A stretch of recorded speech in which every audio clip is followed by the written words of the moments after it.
خلقت الجن والانس الا لیعبدون صدق اللہ العظیم۔ درود شریف پڑھیے۔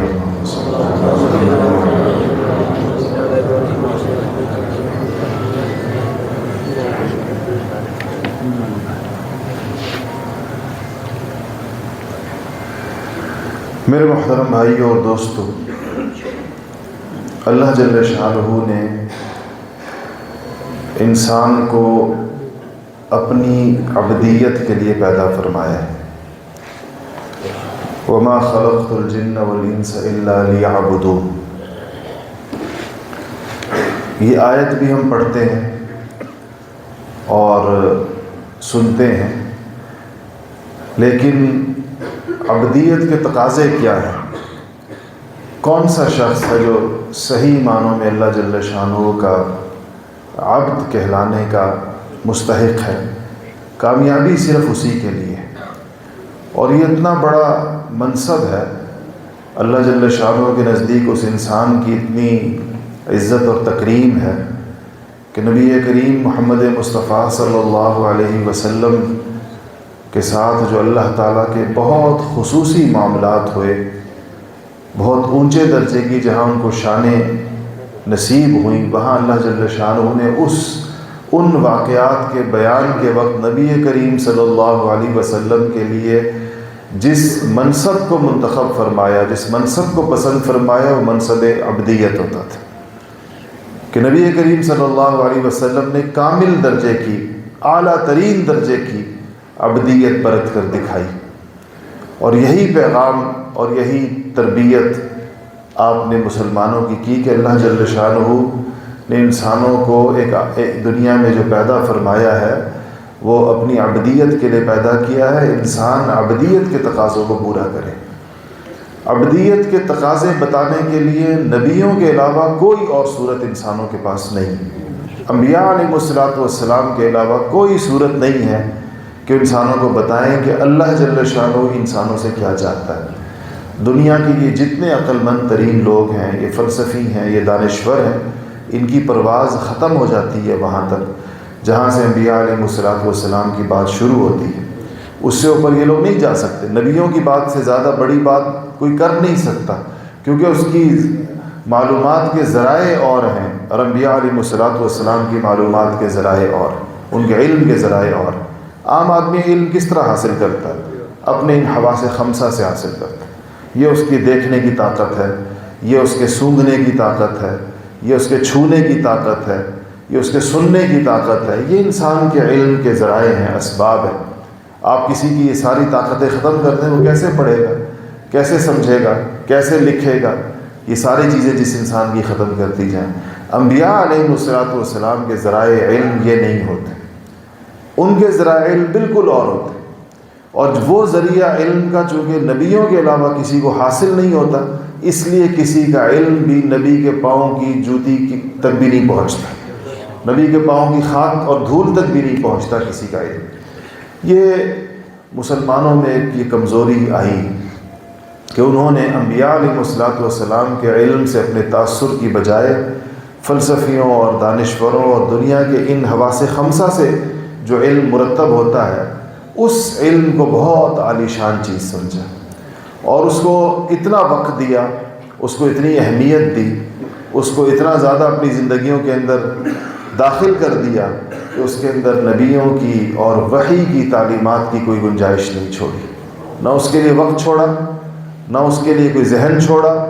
نہ اس کے لیے کوئی اس کے لیے تربیت کی ضرورت محسوس کی۔ دیکھیں، میں آپ سے عرض کروں، ہم ایک چھوٹے سے بچے کو اس کی جیسے ہی وہ ابھی اس نے باتیں کرنا شروع کی ہوتی ہیں، ہم اس کو ایک سمت میں اور ایک طرف میں لگانا شروع کر دیتے ہیں۔ آپ نے سنا ہوگا کہ مائیں اپنے بچوں کو بچپن میں بتانا شروع کر دیتی ہیں کہ بچہ بڑے ہو کر افسر بنے گا، یہ بچہ بڑے ہو کر ایسا بنے گا۔ مجھے ایک دفعہ ایسا عجیب میں نے منظر دیکھا کہ ایک بہت ہی بوڑھا آدمی تھا، میں کسی جہاز کے لیے ایئرپورٹ کے لاؤنج میں غالباً بیٹھا تھا، تو ایک آدمی تھا جس کی عمر کم سے کم میرا اپنا اندازہ یہ ہے کہ 80-85 سال تھی، اور بہت